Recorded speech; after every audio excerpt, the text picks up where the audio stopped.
Hey friends, how's it going?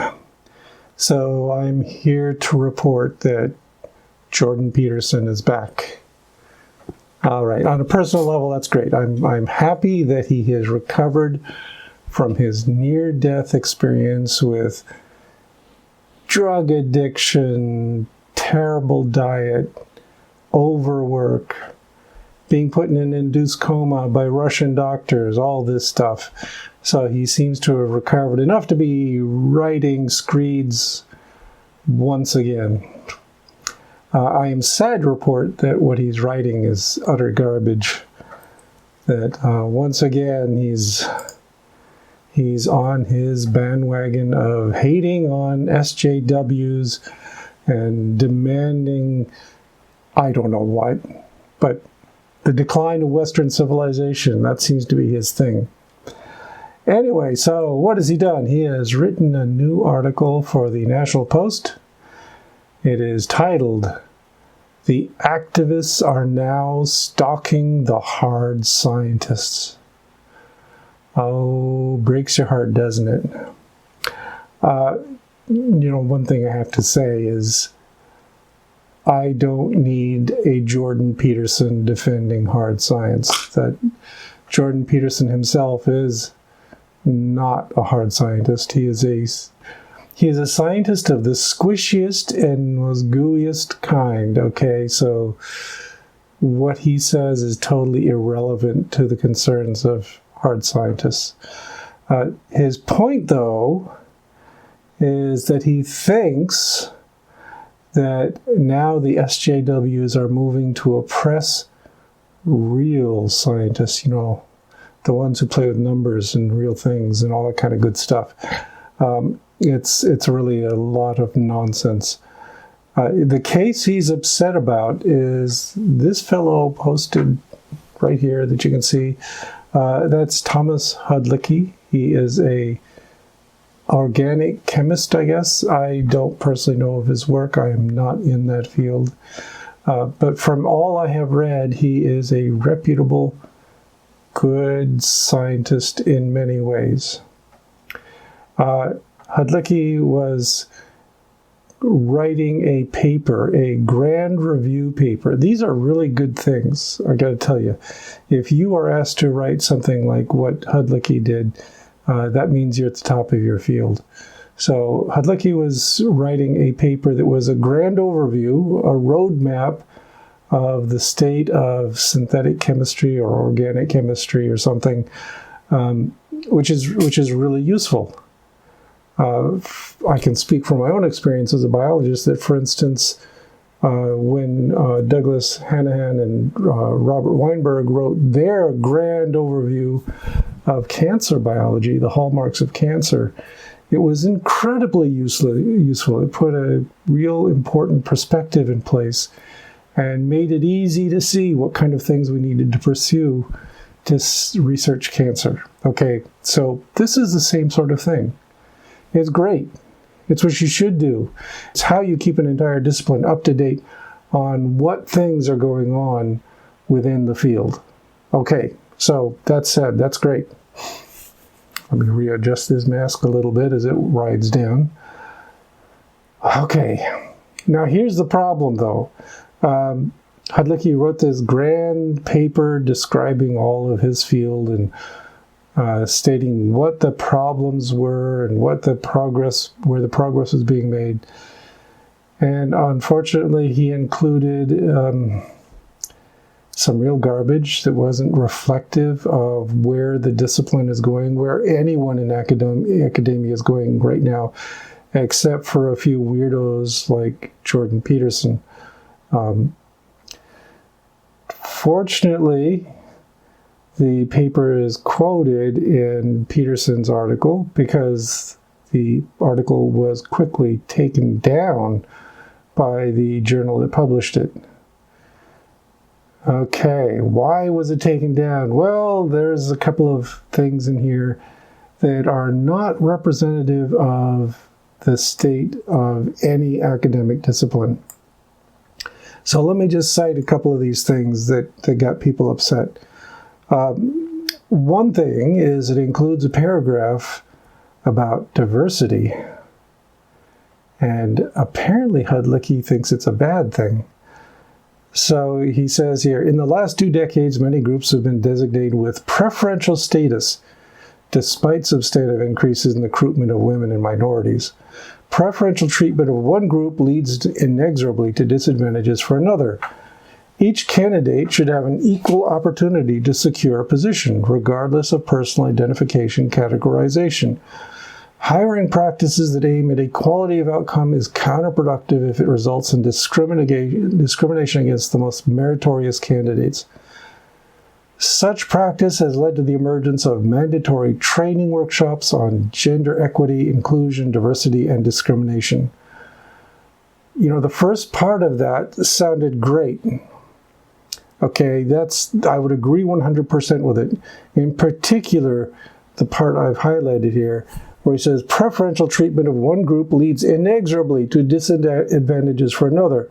This is exactly the situation right now, that there has been decades of preferential treatment for white men over other groups, and that has disadvantaged equally talented, equally meritorious people who should be encouraged to enter into the field.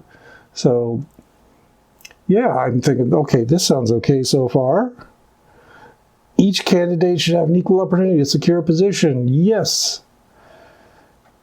Then he goes off the deep end and says, okay, he's complaining about things like training workshops, gender equity, inclusion, diversity, and discrimination. But that's what we do. You know, one of the key principles of science was stated by Feynman. His first principle was that you should not try to fool yourself, and you're the easiest person to fool. So what science is basically a whole collection of useful tools that help us overcome our internal biases. And this has been true for centuries. This has been one of the hallmarks of science is, yeah, you work hard to overcome biases that might lead you astray. That's what training workshops are for. That's what things like implicit bias training are for, is to make you recognize that there are real problems in how we manage the science workforce and how we manage our students. We have to be aware of this stuff. So why is he complaining about this? So that's a major misstep. It's also the case that, you know, these are things that have been ongoing in academia for decades. For as long as I've been working in the sciences, we have had this growing trend of working harder and harder to improve the quality of the students coming in. And part of that involves refusing to accept this idea that certain racial groups, certain ethnic groups, certain groups of any kind are not capable of doing the work. Because they are. It's really that simple. So we've got this long-running bias that we've been working to overcome. So I can see why people complained about this. This is not appropriate. This is an old guy coming along and telling all the scientists in the field that they are taking the wrong approach by recognizing the importance of non-white male members of their group. Okay, so people got upset about this. There's a second thing that is also very much counter to ongoing trends in academia, and it's this. So, Hudlicky says, the training and mentoring of new generations of professionals must be attended to by proper relationships of masters and apprentices without dilution of standards. Hudlicky described 2 conditions which must be met if the successful transfer of skills is to occur. First, the knowledge in question must be transferred within 3 generations or risk being lost forever. Okay, so far I'm kind of on the same wavelength. Yeah, we have to make sure that we transmit our information to subsequent generations of students. But second, he says, There must be an unconditional submission of the apprentice to his or her master. Okay, this applies not only in sciences, but also in art, music, and martial arts. Submission to one's mentor is rarely attainable today. Many students are unwilling to submit to any level of hard work demanded by professors. The university does not support professors in this endeavor, as it views students as financial assets. Yeah, that's kind of true. And hence protects them from any undue hardship that may be demanded by the masters. This situation, coupled with the fact that professors have less and less time to mentor students in the laboratory, cannot provide for a productive transfer of skills, especially the maintenance of standards and integrity of research. Oh boy, okay. Yes, we should be concerned about standards of research. That's good, but he again is reciting the old school thought that there's a boss, there's a master, and all students are underlings who must serve them. He's also promoting old ideas that have destroyed people's lives, that have treated their choice of a career as the only thing that matters.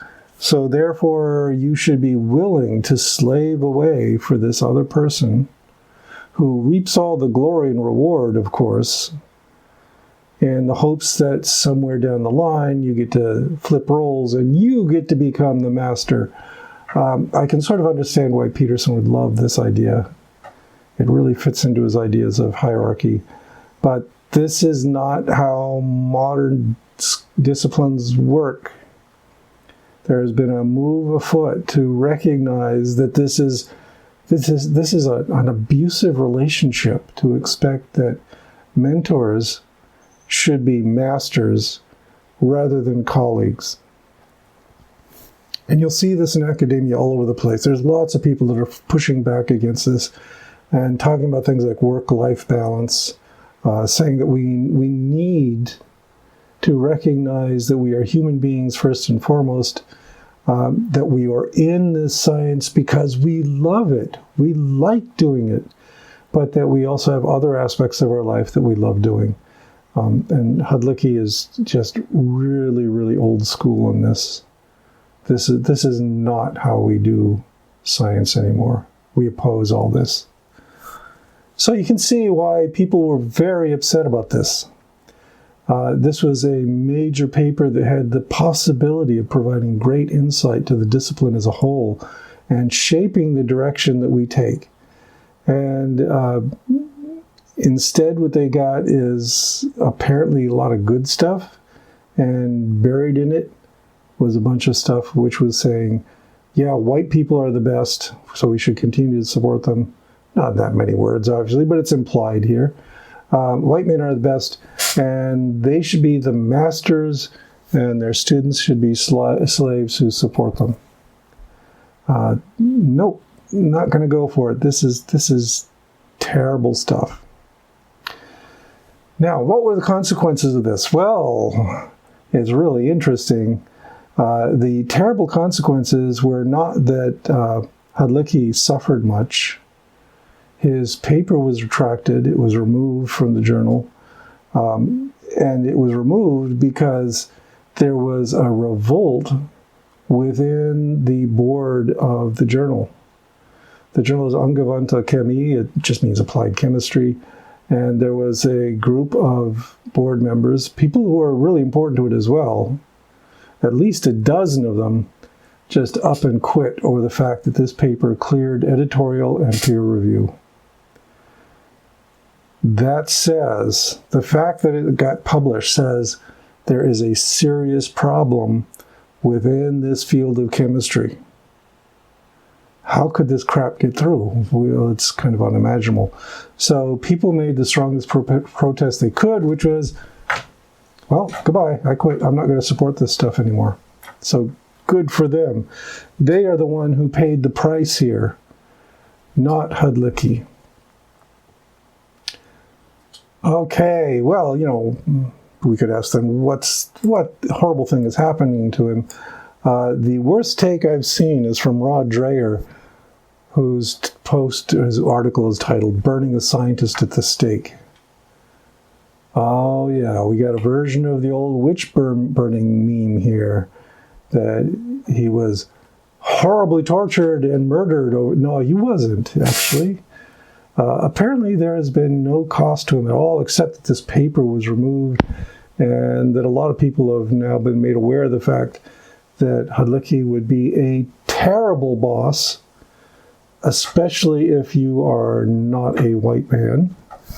And so his reputation has been hurt, which deservedly. I mean, really, what he said was terrible stuff. That deserved this kind of condemnation. He hasn't been burned at the stake. He still has his job. He's not really at risk of losing his job. I guess that's legit. But nothing has happened except the horrible thing that happened to him is that the university, not Hudlicky, apologized for his bad attitude. That's kind of it. So now Jordan Peterson gets to claim another martyr who is not a martyr. Okay. This is the kind of thing that can drag Jordan Peterson out of his hospital bed, is that an old white man was being persecuted for misrepresenting the ideals and goals of an academic discipline. All right. Okay, so that's all I want to say about this. It's really ridiculous. Let me just mention one last thing. You may notice this thing I've been tugging up at. Yes, I'm wearing a mask, and you should too. This has become a real problem. The number of cases of COVID-19 have been soaring in this country, and I go down to my grocery store and nobody's wearing a mask. I go out in public wearing a mask. Nobody's wearing a mask. A mask is a common sense approach to reduce the spread of the disease. It is not a filter. It does not cure anything. It just means that little droplets of spray containing viruses, when you sneeze or cough or speak loudly, do not get spread throughout the environment to be picked up by others. That's safe, simple common sense. Also, even though I have to keep tugging up at this thing because it's not fitting really well right now, I'm getting a better one, okay. Anyway, this does not affect my ability to speak. Definitely doesn't affect my ability to breathe. I've just given this little talk, and no, it does not impair me in any way. I'm going to be wearing a mask all semester long in the coming fall semester, because we are opening up our university, which I kind of think is a mistake. But we're going to have online classes and in-person classes, and I'm not going to be mingling with the students at all without wearing this lovely thing or something like it, because I am not going to be responsible for getting my students sick. All right, so yeah, just my final message. Wear one of these when you go out in public. I really didn't need it here.